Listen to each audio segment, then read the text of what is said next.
We want a feeling of coldness and of rejection and of just hardship because it creates contrast, and that is how people even gain the inspiration to like create safe spaces. I need to get over. Let me over.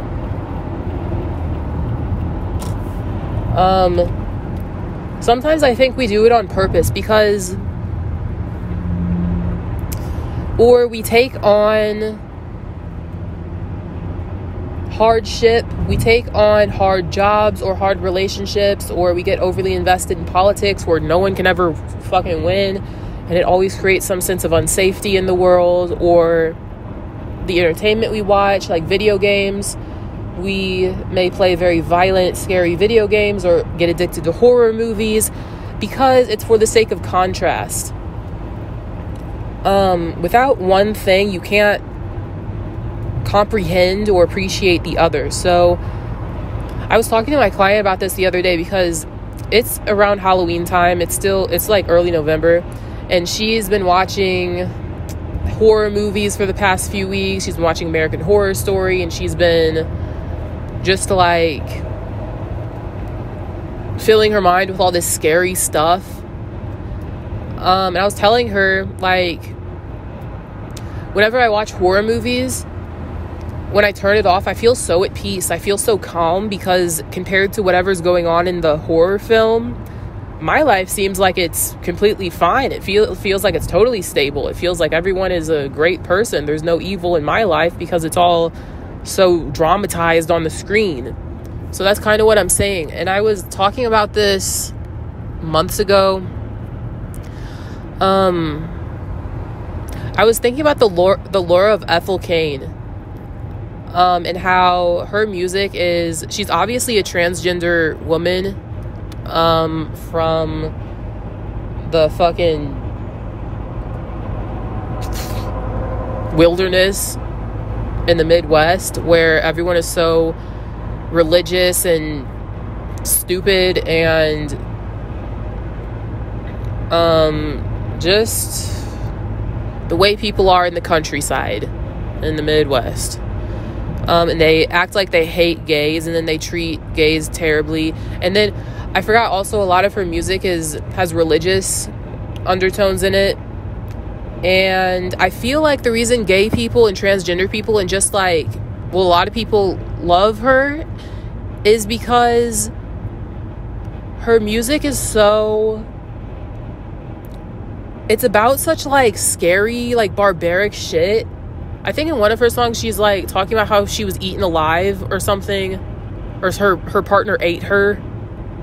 And then a lot of it has to do with how religion rejects gays, yet she's transgender.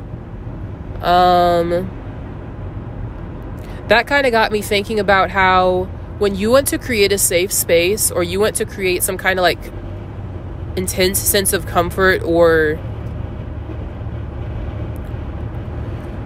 you have to also have in the periphery, or you have to have it as like the main theme of it, that there's some kind of like big, terrible, scary, deadly,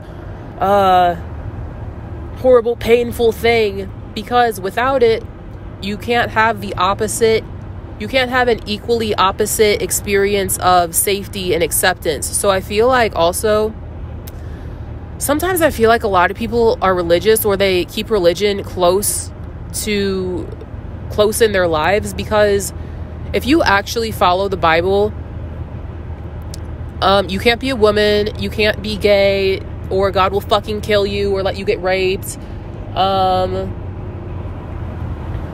It's like unsurvivable in the modern world. Yet then, so that creates that sector of Christianity where it's like, God is an all-forgiving, all-loving being, and it's all love, it's all light, because without the actual Bible and the way that it's actually written, how Christianity originally was, we would have no need and no intense pull to that side of spirituality that's like all love and light and just love and acceptance and just eternal life for everyone and all that shit. And I'm starting to think, so like, obviously everyone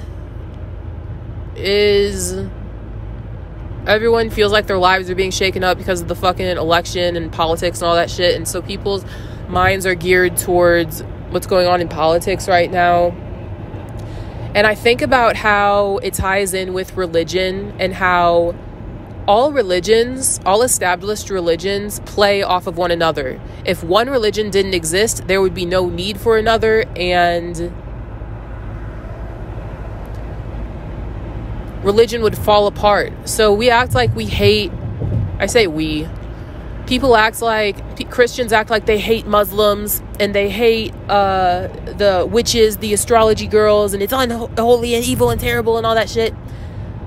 But if you go too deep into any one religion or any one belief system, you will get so fucked up because it's unsurvivable that you will have an intense pull to another spiritual system. And so you'll start seeing how valid and necessary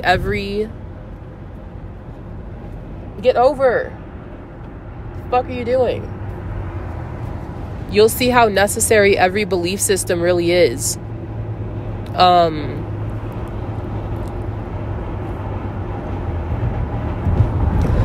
But I feel like politics is so funny to me because they need each other. They act like the Republicans want to demolish the Democratic Party, or they're bad, those guys are stupid and bad and they need to be eradicated, blah, blah, blah, blah. Without one party, there would be no other party. They need each other. If there wasn't a Democratic Party, who the fuck would these guys be yelling at on the stage? They'd just be talking to themselves. They'd be yelling at themselves. It's like, that's why I think politics is like a huge joke, and I don't give a fuck. Like, I don't give a fuck about anything that goes on in politics, because it's like, and also I feel like people, in order to have some kind of peace regarding global events and like feeling like we're not okay, so like if Americans are preoccupied with which American party is going to win the election, and there's like some kind of civil unrest within the actual country, and we're going against people in our own country trying to like take sides on voting, and it's within the country, then they're, just because of all of that chaos and conflict and shit that's going on within the country, by contrast, we feel at peace about anything that's going on outside of the country. If there was no politics within the country, our attention would start moving outwards to the entire rest of the world, because we'd be so at peace with our politics in the country. But also I feel like they do this in a perfect balance, to the point where if we only had our focus on like intra-country politics,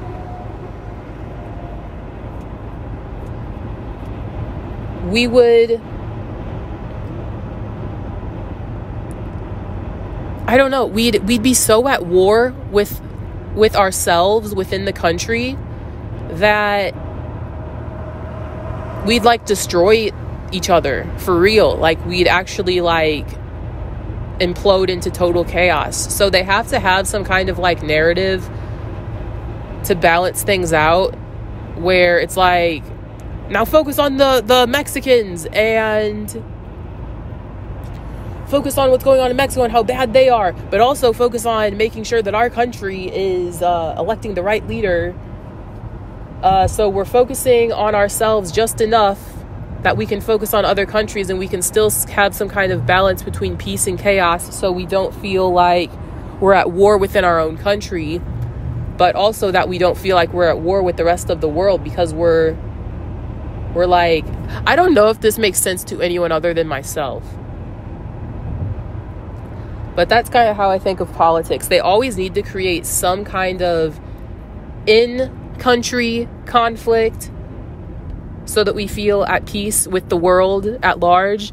But we also need some kinds of global conflict or conflict with other countries so that we feel at peace here.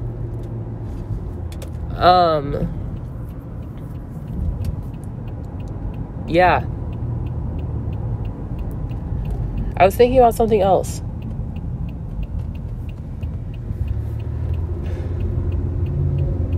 Oh yeah, I was thinking about Ethel Cain. I was thinking about how the genius of her whole, like, the whole world she's created. I feel like the religious backdrop of her whole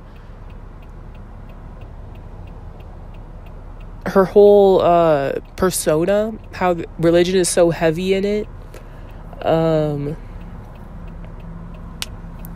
that is why her community of gays and transgender people and people who support the community is so, they feel so safe and they feel so empowered and they feel like,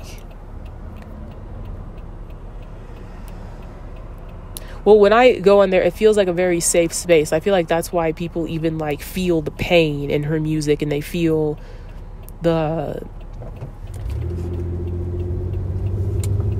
because the safer a space actually is, the more pain you'll be able to process through. Like, whenever I listen to her music, I feel sick. I feel like I'm in pain because the way that all these elements are combined is like the perfect setting for people to, like,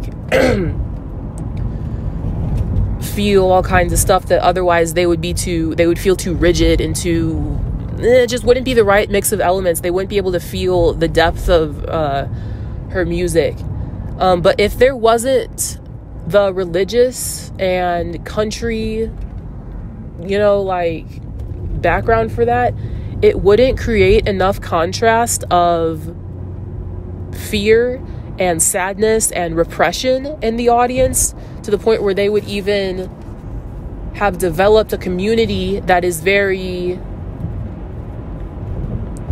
accepting and very compassionate. Like, I don't know what kind of words I would describe when I, like, feel the energy of her fan group, but that's kind of what I'm getting at in general when I record this, is that we sometimes, well, I guess all the time, we will voluntarily seek out hardship because it gives us contrast for easiness and for comfort in our lives. And I was thinking like, why the hell was I gonna try to stick with that first job I got when I started working again in August, when I fucking hated it? I hated my coworkers. It's because, by contrast, I felt like my life at home was easy. And I felt like my personal life, and when I spend time alone, I'm like, damn, I love being alone again, because I fucking hate the bitches that I work with. But I ended up getting fired because I couldn't, it couldn't last. Because they didn't like me either.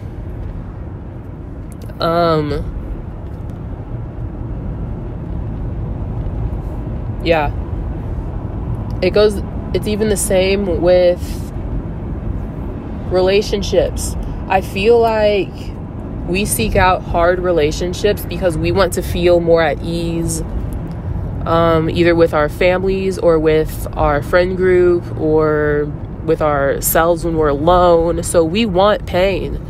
We want hardship. We want incompatibility. We want to feel like our partner doesn't understand us because we want to, when we're alone from them, we want to feel like we understand us. And nothing will drive you to,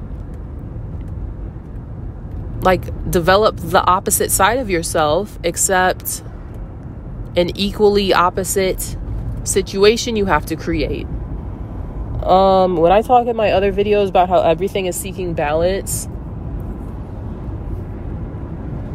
and equalizing, sometimes it's not about meeting in the middle. We create balance in our lives by creating opposing situations that we then have to like alternate between.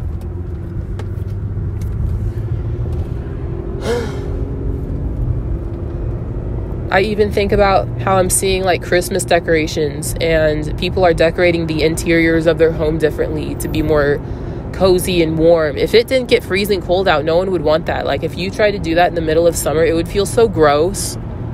Like, the decoration, the way people decorate in the winter would feel so gross and so like sweaty and suffocating. If we didn't have alternating seasons, we'd also not have any sense of fashion. We wouldn't have any sense of interior design or like holidays or anything.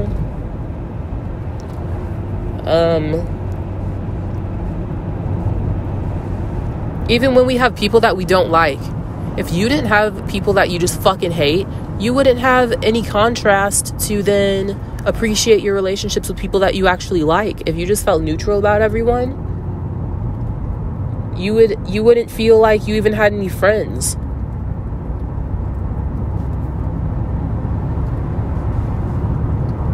If you didn't have certain people in your family that you hate, you wouldn't also have people in your family that you love.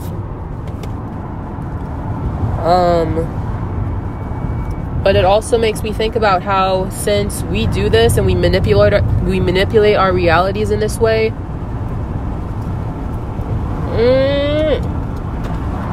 we manipulate our realities in this way so that we can just create certain experiences for ourselves by having the opposite experience. It really is all neutral. All of our biases and all of our likes and dislikes and how we perceive certain experiences in our lives to be, it's all illusionary.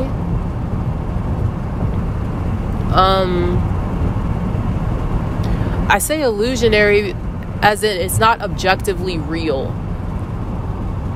It's not real at baseline, because you can manipulate your experience of things. Yet it is very real, because we're subjectively experiencing it.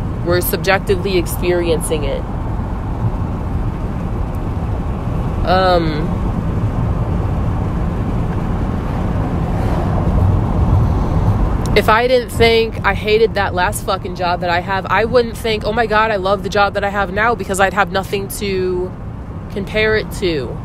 So I feel like in many ways I manifested a job for myself that only lasted a month, where I just fucking hated it, because I knew that I actually wanted the job that I have now, but I wanted something to compare it to so that I wouldn't just like have no perception of where I work, and I wouldn't know whether I like it or if it's bad or good or not, because I wouldn't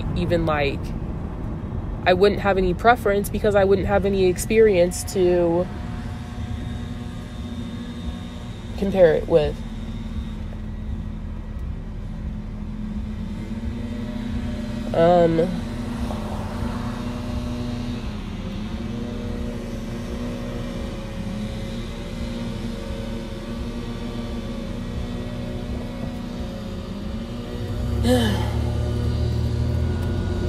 Yeah.